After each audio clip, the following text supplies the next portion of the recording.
మనం అనుకోవచ్చు, మనం ఇది జయించలేకపోతున్నాం అనుకుంటున్నాం. కానీ ఇదే శరీరముతో,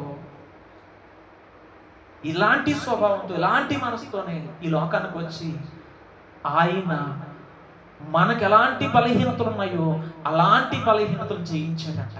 దేవుని స్తోత్రం, హల్లెలూయా.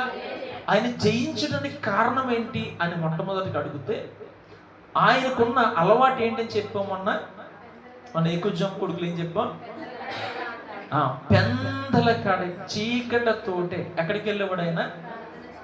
ఒలీవల కొండకి, గెచ్చమైన స్థలానికి వెళ్ళాడు. ఏం చేశాడు ఆయన?